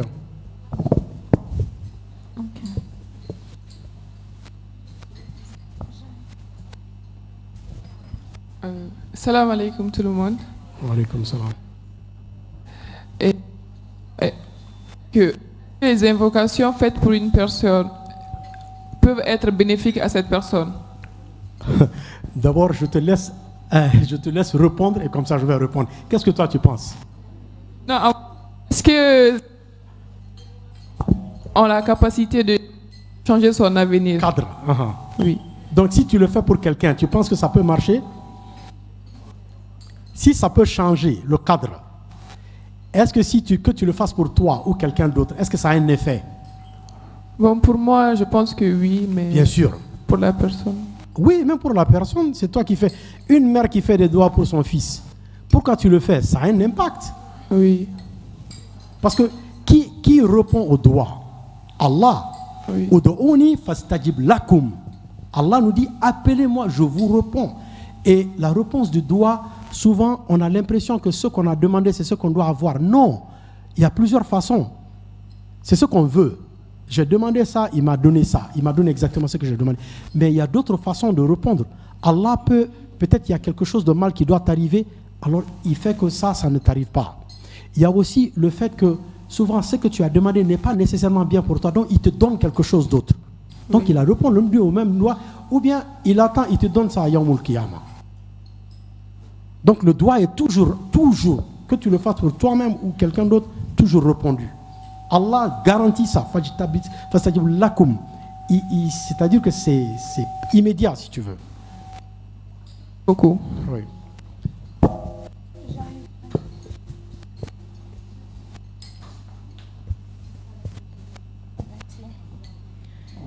Oustaz, assalamu alaikum wa rahmatullahi Wa wa alaikum barakatuh. salam wa rahmatullahi wa barakatuh. Ma question est par rapport au point même que vous venez de toucher maintenant. Ok. Par exemple, quand on fait un doigt, vous avez pris l'exemple sur l'ingénieur qui prie depuis le lycée et tout. On peut faire des doigts, on demande à Dieu quelque chose. Maintenant, avant d'atteindre notre objectif, Dieu nous fait passer par des épreuves d'abord, avant de réaliser nos vœux. Maintenant, en ce moment, comment comprendre la chose Comment savoir si c'est une épreuve avant d'avoir la chose qu'on a demandée, ou bien savoir que c'est un signe pour dire que la chose n'est pas bonne pour nous? Ok, ça c'est une très bonne question. En fait, il faut mettre tout ton, comment dire, c'est-à-dire ta foi à celui qui fait le plan, le planeur, le planificateur. Qui est le planificateur? C'est Allah. Mais ne compte pas sur ton plan. Tu lui fais confiance. Tout ce qui va arriver, que tu aimes ou pas, dis-toi que c'est ce qui est bien pour toi. Parce que toi, ton objectif, c'est de le demander. Quand tu demandes, donc tu te soumets maintenant. Tout ce qu'il te donne, tu te dis que c'est ce qui était bien pour moi, à 100%.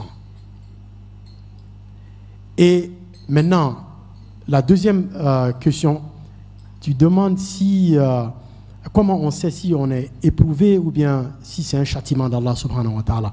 Ça c'est très simple. Si quelque chose, un challenge t'arrive, une difficulté t'arrive, et que tu fais le contraire de ce qu'Allah subhanahu wa ta'ala te demande, c'est-à-dire tu vas voir un soma, un doma, un marabout, quelqu'un d'autre, ah non, non, non, c'est pas normal, c'est pas normal. Ça veut dire que c'est un châtiment. Mais si un challenge ou une difficulté t'arrive et que tu ne demandes qu'à Allah subhanahu wa ta'ala, tu peux demander aux autres de faire dua, tout ça, et ça fait que tu es toujours sur le chemin d'Allah subhanahu wa ta'ala. C'est à lui seul que tu demandes, c'est à lui seul que tu comptes dessus parfaitement. Ça veut dire que ça c'est un test. Ça te rapproche d'Allah subhanahu wa ta'ala. Et les mufassirun, il y a même un livre sur ça. Le péché qui te rapproche d'Allah et le bienfait qui t'éloigne d'Allah. Il y a un livre sur ça parce qu'il y a des gens, quand ils font les bienfaits, ils commencent à admirer leurs bienfaits. Ah oui, je fais tout ça là. Ah oui, je fais. Donc, au lieu de se rapprocher d'Allah, ils s'éloignent. Mais il y a des gens, souvent, quand ils font un péché, ça peut être un péché grave, sérieusement grave, mais tellement qu'ils ont le remords, Allah subhanahu wa ta'ala a déjà accepté le repenti. Parce que le repenti commence par le remords. Donc, et puis maintenant, tu dois demander à Allah et istighfar et Allah subhanahu wa ta'ala. Oui. C'est tout. Salam alaikum wa rahmatullahi. Moi, j'aimerais bien savoir si, par exemple, tu dois obtenir quelque chose. Tu dois obtenir quelque chose. Tu dois obtenir quelque chose. Ok.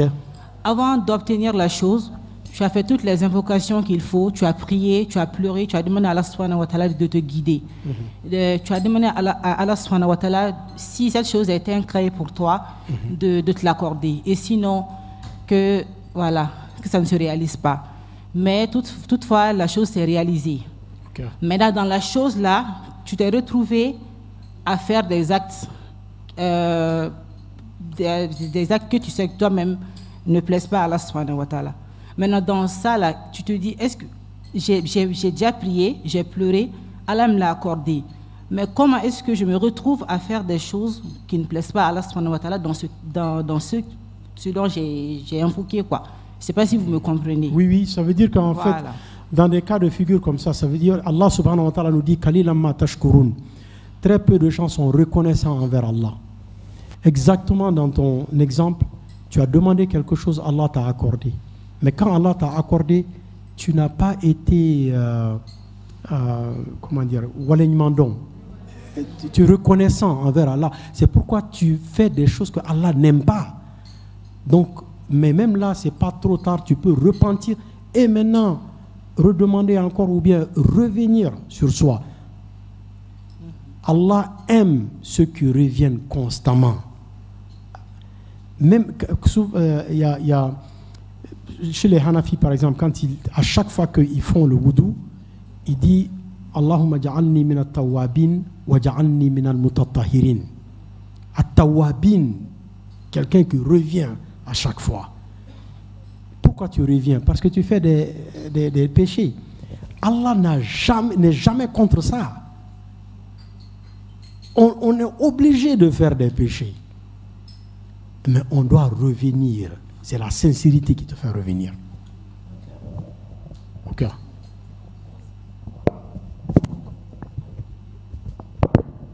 Assalamu alaikum, Oustaz. Wa alaikum salam. Moi, j'ai deux questions. La première, c'est en rapport avec une des anecdotes ou narrations que vous avez données, et c'était par rapport à celui qui partait au Hajj. Du coup, c'est la deuxième fois que je prends connaissance d'une histoire comme ça, et je me demande est-ce que c'est permis, étant donné que le Hajj c'est une obligation et aider son prochain, c'est une sunna si on peut.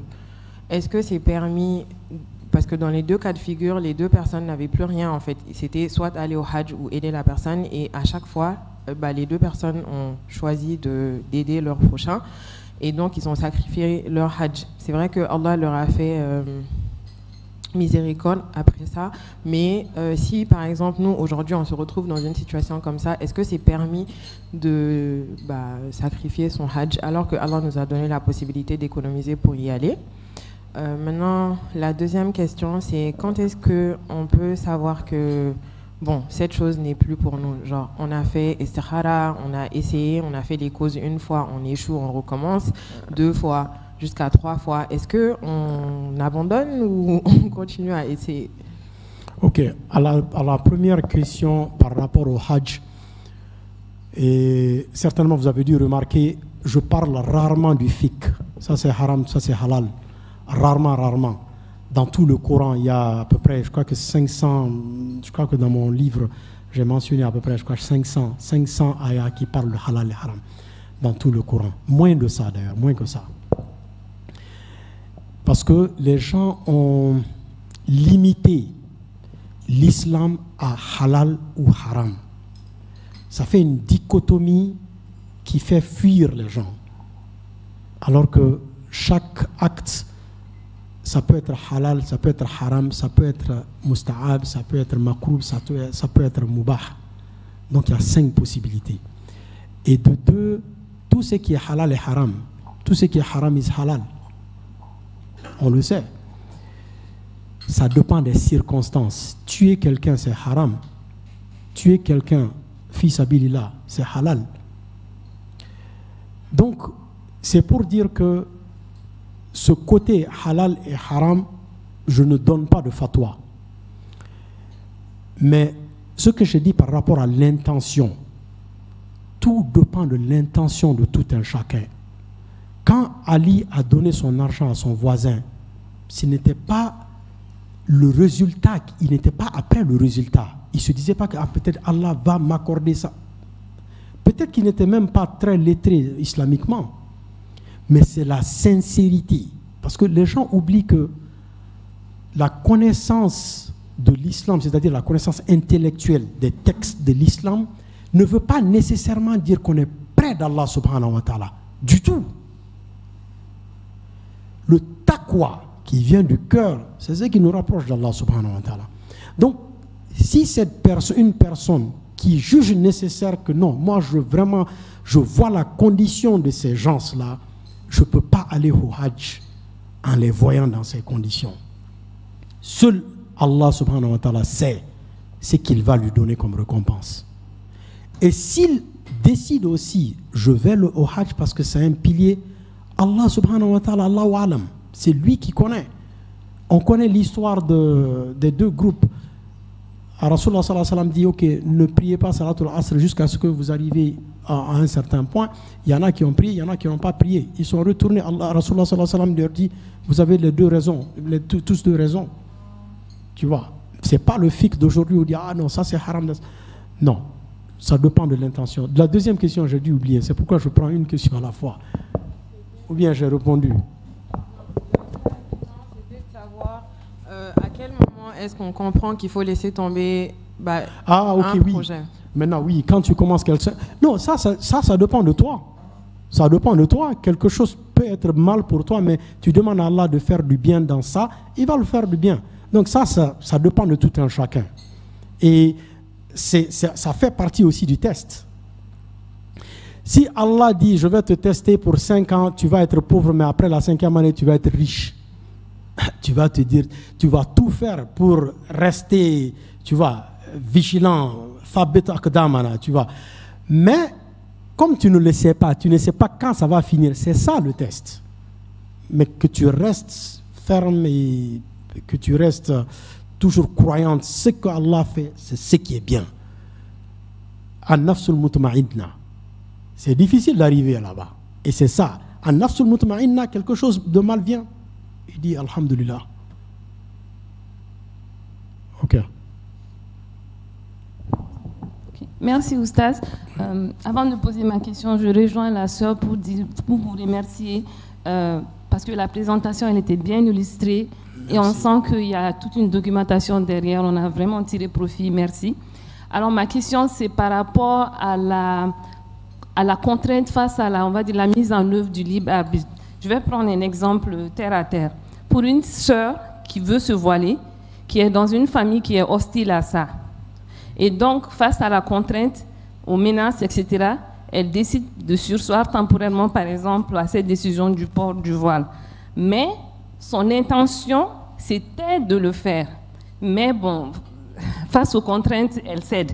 Dans ce cas, si ça, c'est considéré comme un péché, comment ça se passe? Parce que d'autres exemples comme ça font que souvent, sous la contrainte, ton choix est là, mais tu n'arrives pas à l'appliquer parce qu'il y a des conditions autour qui ne le facilitent pas.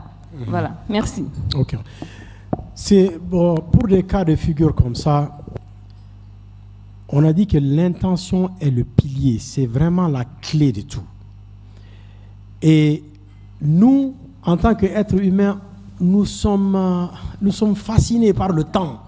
On veut ça, on veut ça maintenant, tout de suite. Allah connaît notre intention. Peut-être si la dame veut se voiler et qu'elle vit dans un environnement hostile, tout s'arrêtera un jour. Elle ne va pas vivre là-bas éternellement, parce que je suppose qu'elle n'est pas mariée. Si elle est mariée, si c'est son mari qui lui dit ça, et même là, ça peut prendre du temps, mais après, peut-être il va céder. Parce que souvent, en faisant le challenge, tu as plus de, tu as plus de résultats négatifs que de résultats positifs. Se voiler, est naturellement, c'est bien, c'est une obligation, et ne pas le faire, effectivement, c'est un péché. En demandant à Allah subhanahu wa ta'ala, Allah peut avoir des ouvertures. Maintenant, est-ce que c'est aujourd'hui? Non. Ça aussi, Allah teste ton sabre. Si c'est par exemple à cause de ce que les autres vont dire, de la famille, de l'environnement, vont dire, ça veut dire que jusqu'à présent, son iman n'est pas très fort. Mais avec la bonne intention, ça va venir. Mais si c'est vraiment tellement hostile que, ok, tu ne manges pas, ou bien tu ne loges plus chez nous si tu fais ça, des choses comme ça, donc tu es obligé, c'est comme Allah subhanahu wa ta'ala nous dit, tu peux manger du porc, c'est dans le Coran, c'est clair, mais à une seule condition, si tu vas mourir de faim. Donc c'est ce qu'ils appellent darura, donc ça rejoint ce côté darura. Mais se presser à prendre des décisions souvent qui peuvent être très très hostiles pour toi, Allah ne recommande pas ça. Tu vois, petit à petit. Le voile, c'est des années après. C'est quoi Surat An-Nur. Tu vois, donc on parle au moins plus de 15 ans après l'islam. Les gens buvaient l'alcool. Pendant combien de temps? 17 ans avant la prohibition de l'alcool dans l'islam. Donc les gens priaient à Makkah, les gens priaient au début, les gens en fait jeûnaient et buvaient de l'alcool. Tu vois, donc Allah a fait que c'est petit à petit. Donc la même chose. C'est des choses, il faut mieux ne pas se presser. C'est bien, mais il ne faut pas se presser. Ok. Salam alaikum. Wa alaikum salam. Moi, je voudrais savoir, ici, quand quelqu'un meurt d'une maladie, on va dire que Allah est arasaya sababu bo urila. Si une femme, par exemple, se fait assassiner par son mari, on va dire que ça aussi, c'était son destin. Si quelqu'un meurt, par exemple, d'une overdose de drogue, on va dire que ça aussi, c'était son destin. Je veux comprendre un peu ça. Ok, Allah subhanahu wa ta'ala nous dit La tamuta illa bi'idhnillah. C'est-à-dire que personne ne meurt sauf avec l'agrément d'Allah subhanahu wa ta'ala. Et ton temps est décidé depuis que tu ne viennes pas. Mais il y a deux décisions. Décision de qada, ça c'est là. Décision de qadr, aussi c'est là. Est-ce que tu vas demander à Allah subhanahu wa ta'ala ou bien tu vas faire des choses qui peuvent que ton temps va augmenter? On a vu l'exemple du prophète Suleiman alayhi salam. Quand Malak al-Maut est venu, le monsieur devait mourir et tu vois, il est mort. Et le deuxième exemple est qu'il y a un monsieur qui est venu aussi le voir et Malak al-Maut a dit, ah oui, ton os là, je dois prendre son âme dans juste quelque temps. Et entre-temps, il dit, mais le gars est même sorti. Ah oui, il sort, et il part, et il dit, il voit quelqu'un vraiment qui est dans la nécessité. Il donne, c'est 60, non, 6 dirhams à la personne. Et maintenant, il dit, Suleiman alayhi salam dit à Malak al-Maut, mais tu n'as pas pris son âme. Il dit, ah oui, je suis allé, mais Allah subhanahu wa ta'ala m'a dit que les 6 dirhams qu'il a donné, je lui ai donné 10 ans, quoi, 10 ans par dirham. Donc il a eu 60 ans ajoutés à sa vie. Ça c'est qadr. Qada il devait mourir. Mais qadr, il a augmenté. Donc c'est pour dire que quand ça vient à la mort, ton jour est ton jour. Que quelqu'un t'assassine ou bien que tu meurs de quoi que ce soit, c'est ce que Allah a voulu que tu meurs ce jour. Maintenant, quelqu'un qui te tue, lui, Allah subhanahu wa ta'ala, c'est l'une des rares fois dans le Coran où Allah subhanahu wa ta'ala dit, je vais le mettre dans l'enfer et khalidina fiha. Donc, lui, il sera jugé par rapport à ce qu'il fait. Maintenant, le cadre, ça c'est ta mort. Le jour est connu, ça c'est, tu vois, ça c'est connu. Pas le cadre, mais cadre. Le jour c'est connu. Donc, ce que les gens font, maintenant, ce que tu dis, est-ce que c'est ça à Sataborana ou bien tu vois, tu as utilisé un mot très très bien, sabab. Qu'est-ce que sabab veut dire? C'est pas lui qui décide. Donc, justement, c'est pas parce que c'est pas lui qui décide que c'est Allah qui a décidé, non. C'est la personne qui décide de tuer sa femme. Et il paiera pour ça. Donc, même s'il ne te tuait pas, ce jour-là, tu allais mourir. Il n'y a pas de doute. Ça, il n'y a pas de problème. Oustaz, il y a une question. Après, on va prendre 2 questions et okay. C'est bon, on va se limiter à ça. Donc, il y a quelqu'un qui demande, vous avez dit le jasad, le ruh et le nafs. Oui. Elle demande en fait le nafs, c'est comment on appelle ça en bambara? Qui a demandé ça? Ben, elle est là. Ça, c'est une bonne question parce que, en fait, c'est pourquoi j'ai gardé le nom nafs. J'ai regardé dans 4 langues, mais je ne sais pas. Nafs. C'est-à-dire, en français, c'est le moi. C'est, tu vois, hein? C'est l'identité même de la personne, quoi. Est-ce que, hein? Ça fait partie. L'ego fait partie. La morale, la conscience, tout ça, ça fait partie. Mais qu'est-ce que c'est? Je ne connais pas le nom. Oui. Deuxième question. Salam alaikum. Wa alaikum salam. J'espère que vous allez bien. Alhamdulillah. Alhamdulillah. J'ai 2 questions. Oui. Ma première question, elle est dans la sourate Mudassir. Allah, il nous dit que toute âme est otage de ce qu'elle a acquis. Et Yawmul Qiyamah, les gens qui vont être dans l'enfer, ils vont dire que c'est Shaitan qui les a incités.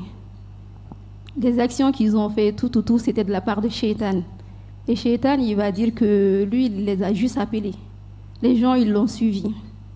Vous avez cité 3 points, qui sont plutôt le cœur, l'esprit, qui est la pensée, et le nafs. Parmi ces 3 points... Je corrige, hein. Je dis ruh, jasad, nafs. Oui, parce que les noms, je peux être confus, que ce soit en français ou dans l'autre. Oui, en fait, quand vous avez détaillé sur l'explication, quand l'humain agit selon le cœur, parce que souvent, quand on agit, on écoute nos cœurs. Toute personne, souvent, quand tu agis, c'est soit le cœur, soit la pensée. L'âme, en fait, on ne sait pas c'est quoi l'âme. Mais concernant ces 3 choses, Allah il dit que toute âme est responsable de ce qu'elle aura acquis. Et donc, l'âme va dire que c'est Shaitan. Moi, je voudrais juste savoir, parmi ces 3 points, en fait, par quelle voie Shaitan a plus de pouvoir sur le fils d'Adam? Ok, non. Ça, c'est ma première question. Ok. Ça, je veux répondre à ça d'abord, parce que sinon, je vais être confus. En fait, quand tu dis âme, c'est nafs. Dans le ayah, c'est le nafs. Oui. Voilà. Et regarde le cas de Youssouf alayhi salam. Quand ils sont revenus en Égypte, qu'est-ce qu'il a dit? Shaitan. Il dit Shaitan a fait que mes frères ont fait ça. Mais on sait que ses frères, si tu te souviens, ils ont pris l'intention la nuit d'avant. On va le faire descendre dans le puits. Exactement comme tu l'as dit, Shaitan chuchote dans ton cœur. Il ne fait pas d'action pour toi. C'est pourquoi Yaoumul Kiyama, il se dissocie complètement. Ah non, j'ai juste chuchoté. L'action vous appartient constamment. Vous prenez un acte, c'est l'intention, tu le fais, tu continues avec l'acte et tu es responsable. Mais Shaitan chuchote dans le cœur. Souvent, tu veux faire quelque chose de mal, un péché. Souvent, ton cœur tremble.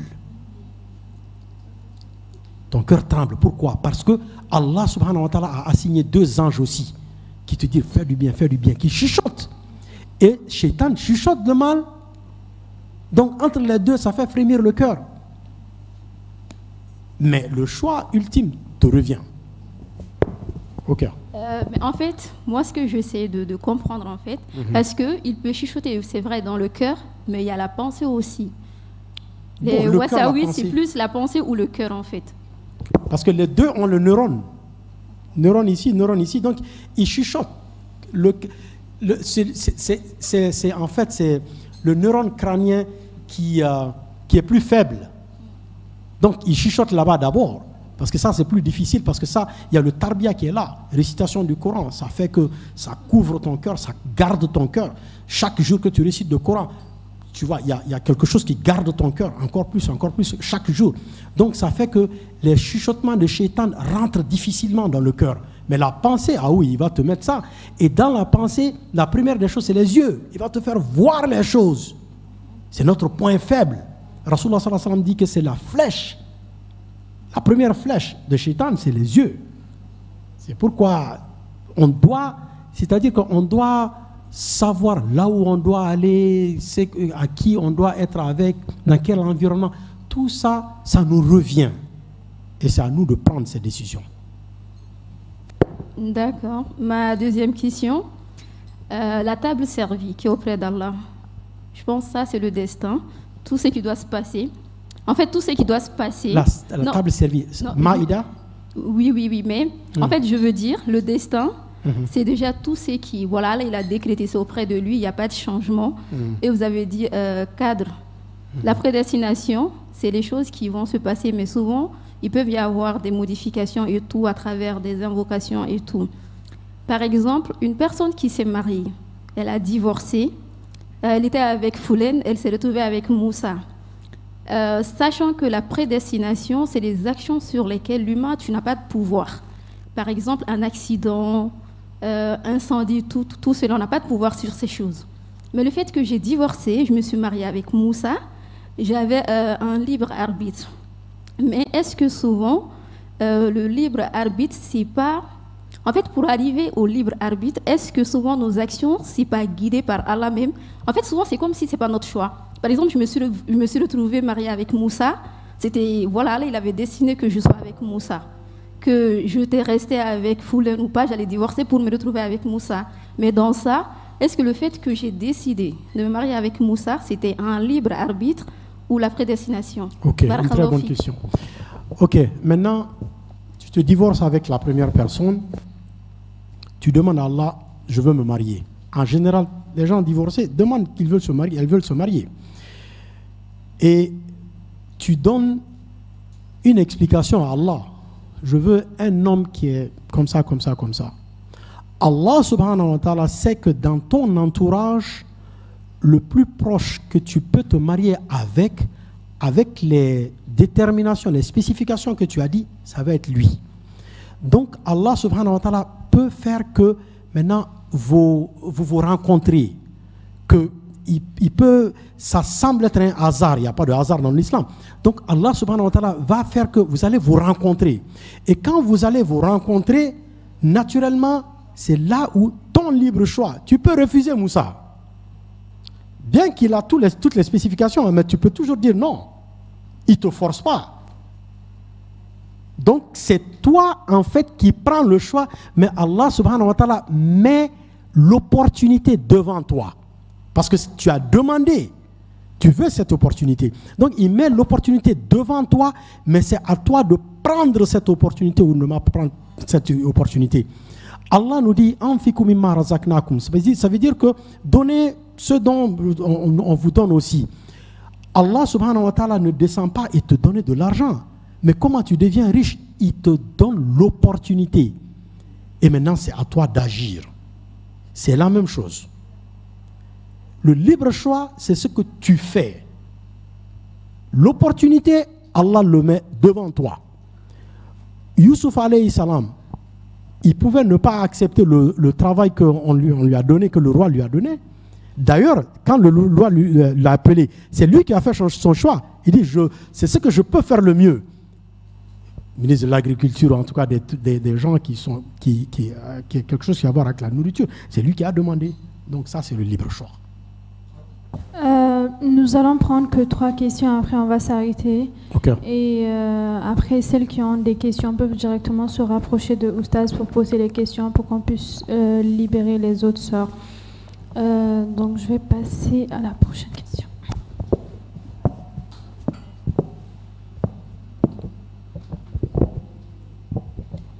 Salam alaikum, Oustaz. Wa alaikum salam. En fait, ma question, c'était par rapport à la question qu'une de nos sœurs avait posée. Je voulais savoir si le fait qu'on entre au paradis ou en enfer fait partie du qada ou du cadre. Et si nos actions, si c'est nos actions qui font qu'on va entrer au paradis ou pas, ou si c'est déjà décidé. Okay. Et il y a aussi un hadith qui nous dit qu'on n'entre au paradis que par la miséricorde d'Allah. Donc, est-ce que nos actions ont réellement un impact sur le fait qu'on va entrer au paradis ou pas? Ok, ça c'est une très bonne question. Bon, je pense que j'ai dû répondre ça un peu à sa question, parce qu'en fait, Rasulullah sallallahu alayhi wa sallam était avec les Sahaba, il leur dit, nul d'entre vous, vos actions peuvent vous faire rentrer dans le paradis, nul d'entre vous. Les Sahaba ont dit, Ya Rasulullah, même toi? Il dit, ouais, même moi. C'est quand Allah subhanahu wa ta'ala va m'envelopper dans sa miséricorde, dans son rahma, qu'il va me faire rentrer dans le paradis. Ce qui va maintenant nous amener à ta deuxième question. Donc les actions, est-ce que c'est la peine? Oui. C'est parce qu'à travers ces actions que la miséricorde d'Allah subhanahu wa ta'ala vient. Parce qu'il t'a dit d'obéir, tu as obéi.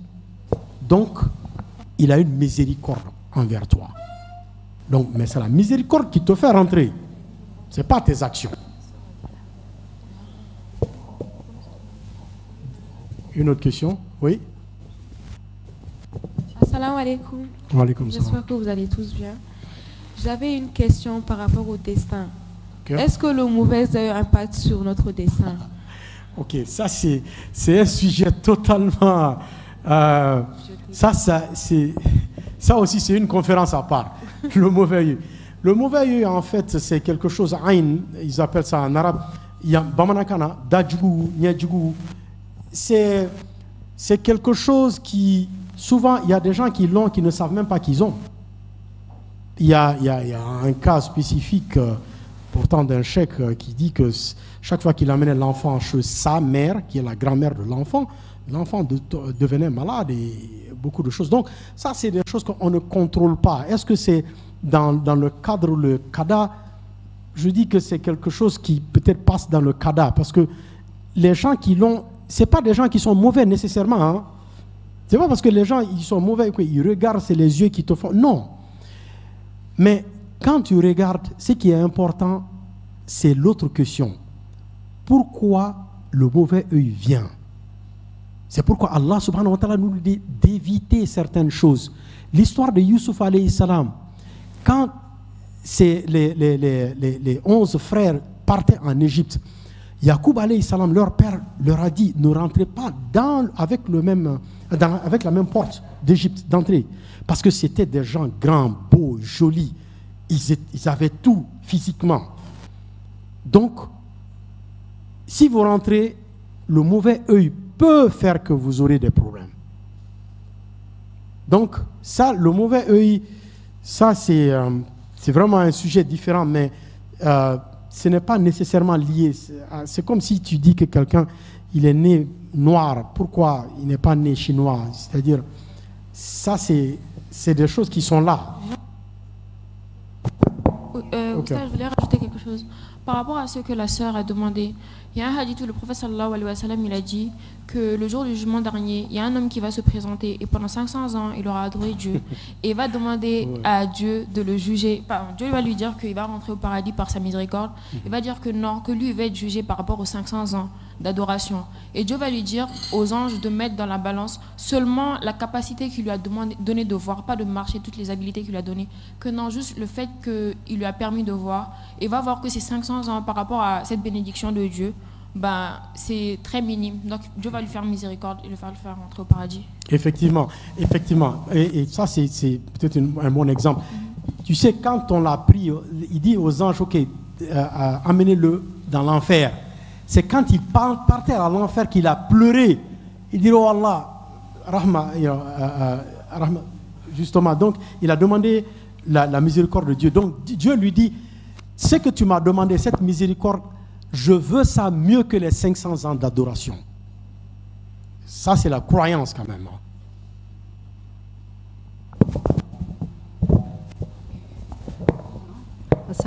Wa alaykoum salam. Désolé, je n'ai pas pu noter le ayah, mais tout à l'heure, il y a eu un ayah qui est passé où tu disais que... il y a un ayah qui est passé où tu disais que Allah, c'est à travers ce ayah que Allah avait décidé de se faire représenter les hommes Adam. C'était bien ça? Inni ja'ilun fil ardi khalifa. Yes. Oui. Ok.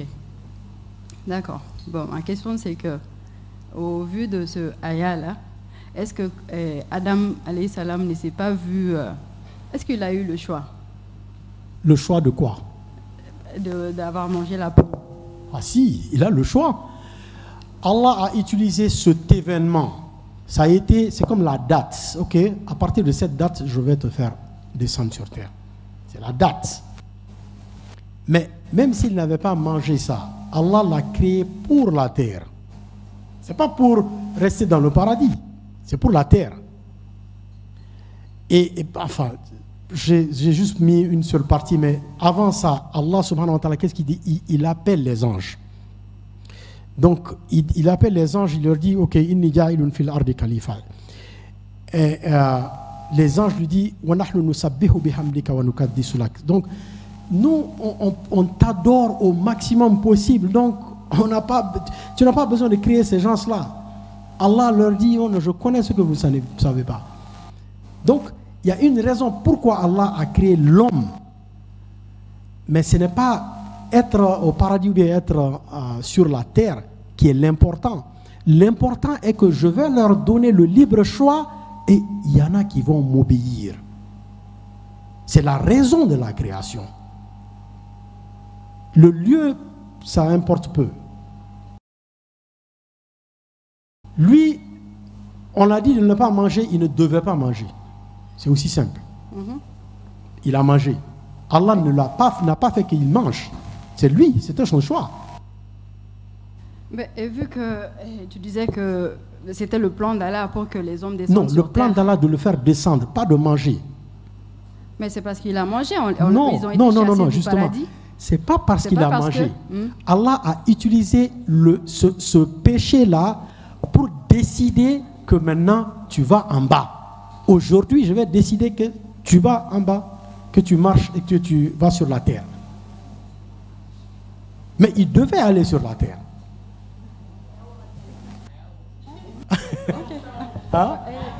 Voilà. Ok, d'accord. Et par rapport à la nuit du destin, on disait que tous les décrets sont renouvelés peut-être annuellement, c'est ça?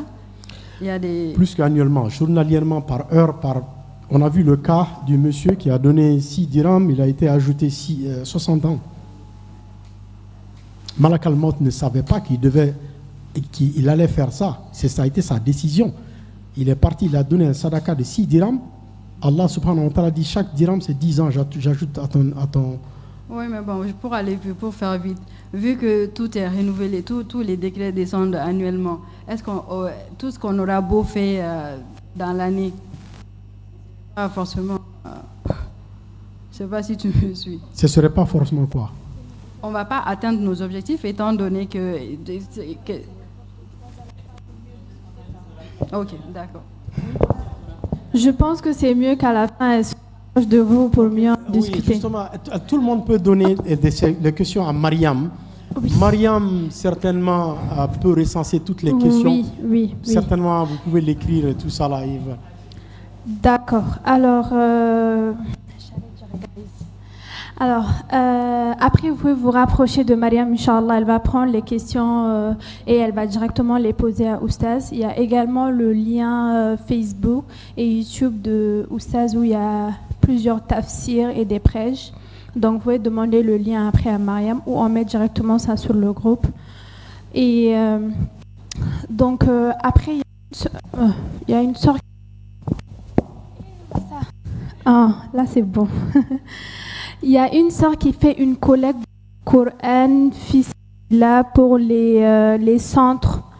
Les enfants sont en mémorisation. S'il y a des gens qui souhaitent participer, se rapprocher de moi, Inch'Allah, comme ça je vous donne directement son numéro.